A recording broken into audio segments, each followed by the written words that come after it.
How's it going, everybody? I'm Dr. John Clayton, your Layton chiropractor here in Utah at Supra Chiropractic.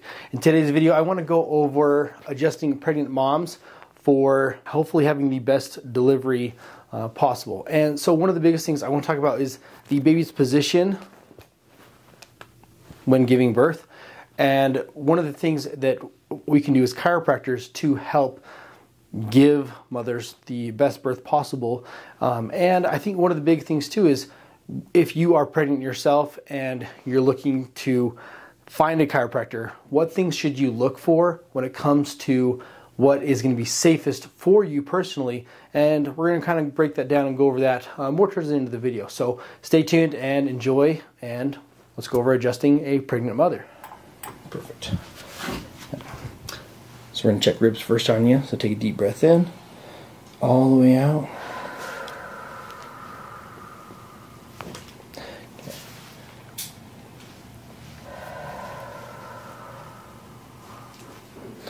Deep breath in here, all the way out.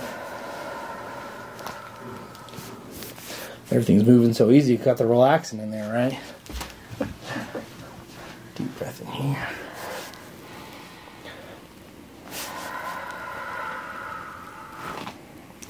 Deep breath in here. There we go. All the way out. So I'm just going to go through the spine. Obviously I can't go through here. Are you getting any discomfort in the spine down here? A little bit, just kind of right above my... Like right in here? Yeah. Okay, okay. Yeah, so like I said, when we go through that area, I'll mainly use the activator through there. But after you have the baby, about 6 weeks after, fair game. So...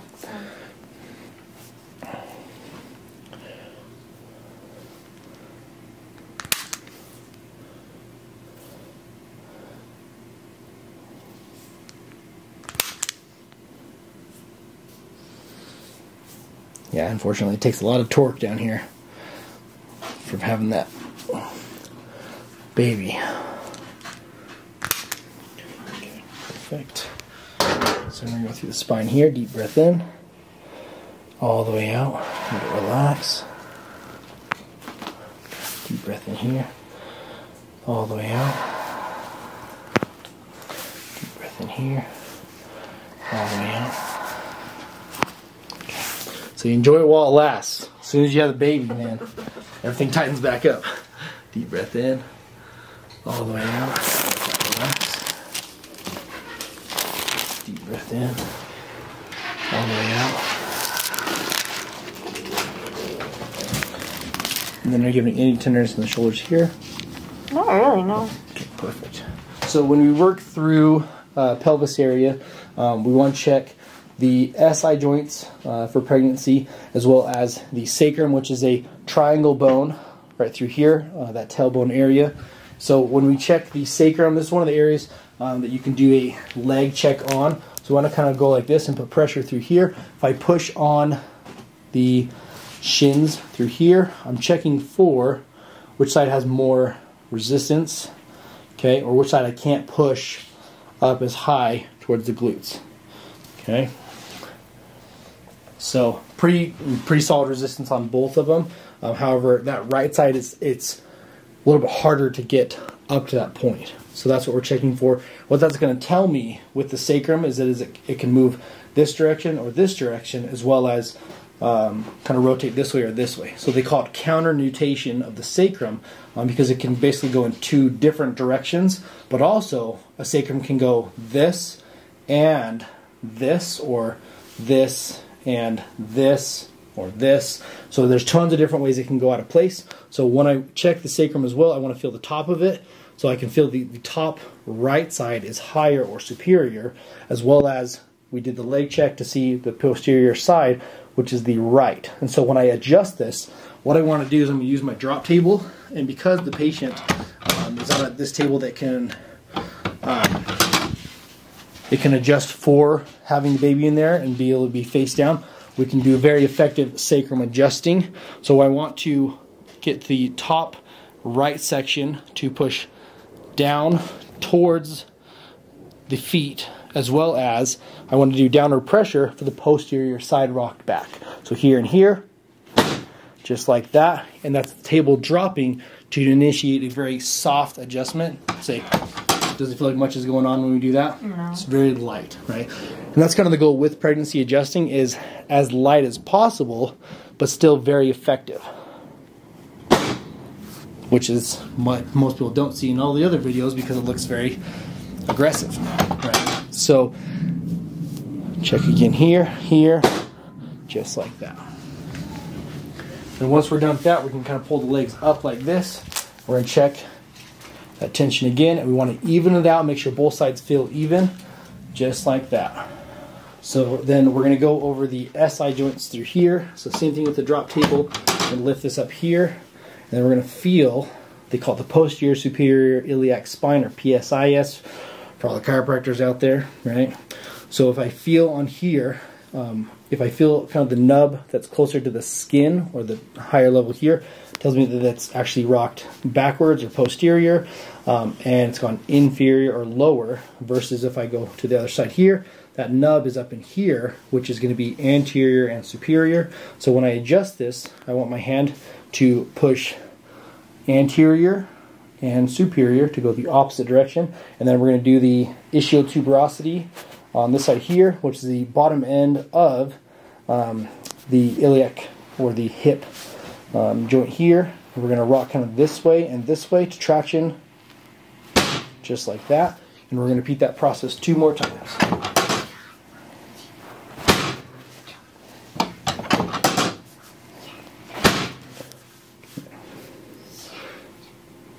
Perfect. And then in some cases too, with pregnancy adjusting, you can go through and you can do the sacrotuberous ligament, which goes from the ischiotuberosity to the sacrum itself. The way you can kind of orient this is if you push on the ischiotuberosity bones themselves, and then draw a connection to the sacrum itself. Go halfway in between that line there. Because we have the posteriority on this side here, we can put a pressure, and use that pressure is going to be just inferior to superior, or just towards the head position like that. You hold that for about 30 seconds. Once you feel like that tension resolve, we've got a little sciatica there going on there, then once that tissue kind of lets go of that ligament there, kind of softens up a little bit, then we can release, and then that'll help that sacrum to stay in position as well. So it's kind of our overall posterior or back of the sacrum and pelvis adjusting for pregnancy. So we're just going to run through. We don't want to do anything too crazy. We're not going to pull on the hips like we do with other patients. We're just going to do a little adjustment on the ankles. Nothing too crazy. Nothing too crazy. Now we're going to go to the pubic symphysis, which is the where the front of the pelvis comes together. A lot of times when we're adjusting this, we can go off of the back of the hips here. So if this hip is rocking back, it's going to lift the pubic symphysis on that side. Vice versa, if this one's moving forward, it's going to rock this one down. So the easiest way is we're just going to push on the 2 bones. We're using my thumbs. I'm going to go push, push. Okay, you can already feel usually the superior or higher side is more tender. When we adjust for this, we're going to use my thumb on top of the bone, and then thumb underneath the bone here, contact there. We're going to use about 14 pounds of pressure, right, with our activator. So we're going to do this real quick, okay? Go here, sorry, there. Okay, other side, here. Perfect. Okay, get it over, done fast, because it's not fun. And next we're going to check and see, so if we are having the pubic symphysis dysfunction, or if we want to check to see if the relaxin is basically causing the pubic symphysis to separate out to give, make way for the baby. Way you can check this is if we squeeze the knees together here. Okay, squeeze as hard as you can. Okay, not a lot of resistance there, right? So it tells us your body's getting ready to have the baby by basically dissolving that pubic symphysis out to then make way to deliver the baby. So next thing we're going to check is we want to make sure the uterine ligaments that basically go diagonal from the front of the hips here to about the belly button area or the umbilicus area. We have the exact tension between both of them, and not one side pulling more than the other one, because that can tend to shift the uterus and the baby as well. So we want to make sure that those are level and that there's no excess tension on one side versus the other. So the way we're going to do this, you're going to see both of your hands here for me. Stretch your fingers out all the way for me. You're gonna bring your arms up like this, stretch them out. Okay, stretch your fingers out all the way straight for me. Pull here, go up like this, and measure. Okay, let it relax for just a sec. Get your wiggles out for a sec. Okay, give me your hands one more time.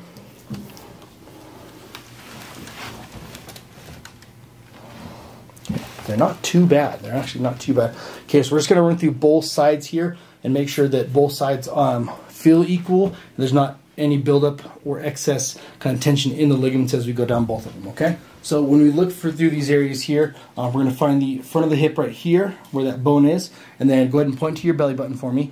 And so we're going to basically go off of these two lines right here, so where the hip bone is as well as the belly button. We're going to draw a line between the two of them, about 45 degrees, and then we're just going to take, I usually will take either my two middle fingers, or you can use whatever fingers you want. I'll take my two middle fingers usually and just work back and forth. Use about the same pressure as you would put on your eyelid as your eye is closed. So it's very light pressure. And we're just kind of working that ligament back and forth. We're not adjusting anything. We're just checking tension.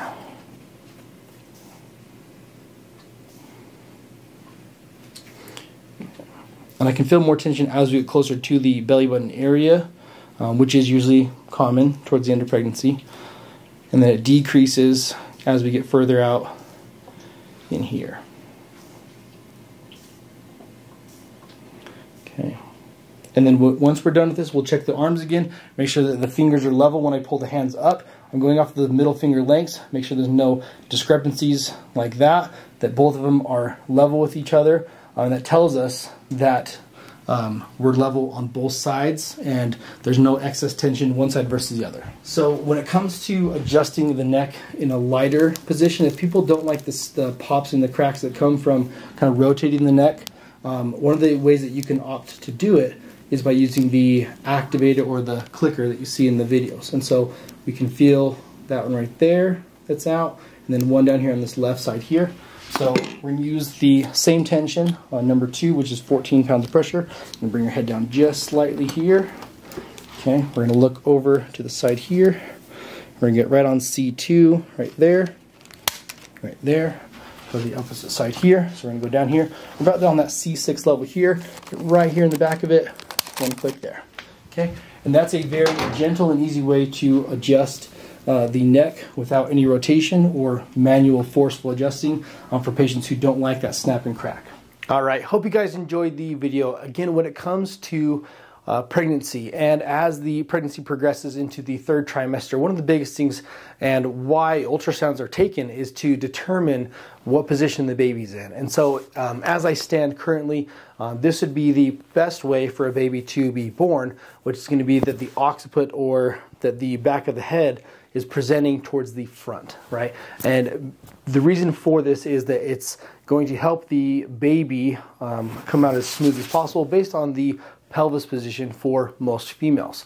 So with that being said, if a baby is in this position like this or this, that's considered a breech position. And one of the other things with that as well is if the baby has its legs up like this or crisscrossing like this, that is a frank breech position.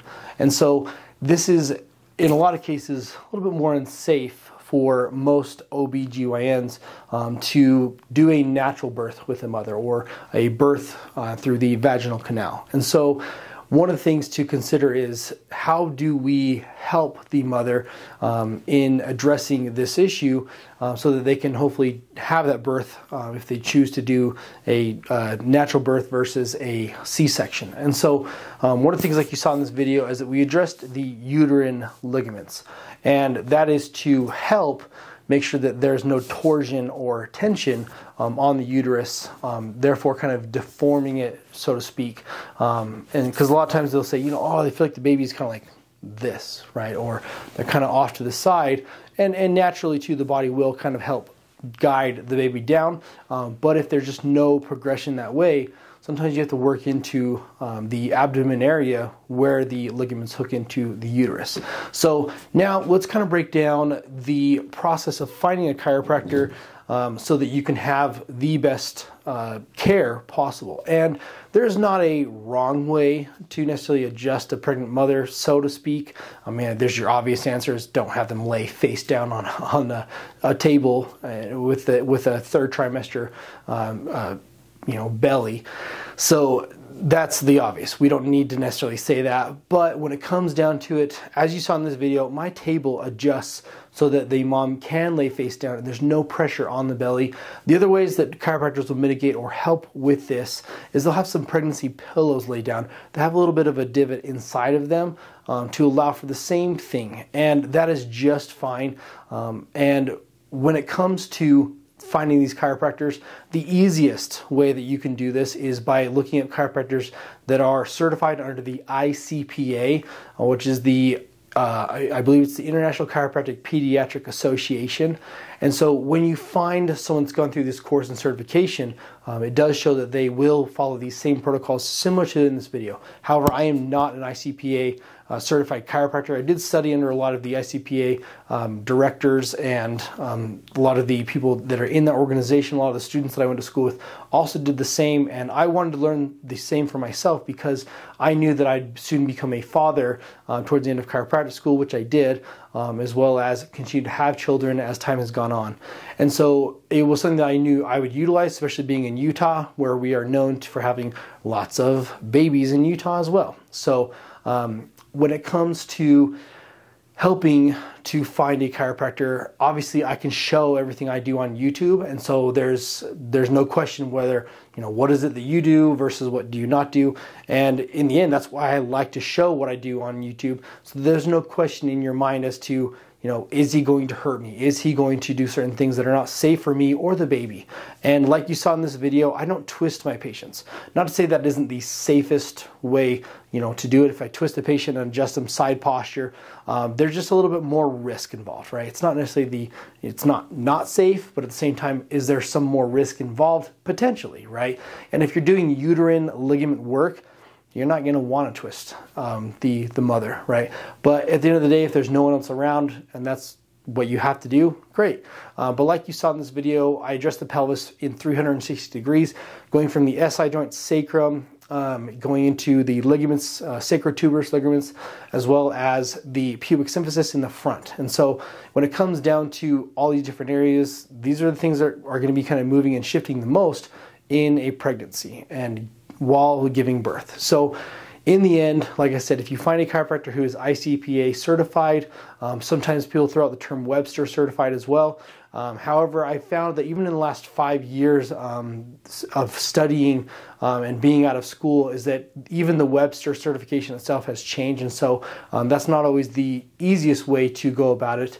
But I think ultimately the biggest thing is interview your chiropractors. If you are a pregnant mother in this situation and you want to know what's going to be the best, call that chiropractic office near you.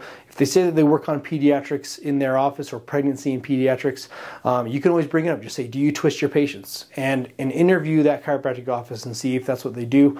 And ask them if they are ICPA certified. It doesn't hurt to check. I believe there is a locator you can look at on their website to find a chiropractor near you that is under that wing or under that certification, so to speak. The other thing to do is just ask all the questions out there. What do you do? What do you treat for? What do you look for? And then even if you need to, that's why we have these videos, is you can show them this video and say, do you do these things? Are you only going to adjust me this certain way? If that is truly the safest that you believe, right? And if they disagree, they may disagree. But at the end of the day, you have this as a reference that you can use for yourself in finding a chiropractor. And we can always, say too, if you can't find that chiropractor, I'm more than happy to treat you. However, it is not always indicated that you fly if you're in your third trimester. So again, try to find a chiropractor near you that can do this for you as well, or have them use this video as a reference or a guide to help them adjust you and move forward. So that being said, I'm going to leave you how I always leave you. We're at Supra Chiropractic. We've got your back and everything else. Be sure to subscribe to this channel, and we'll see you in the next one.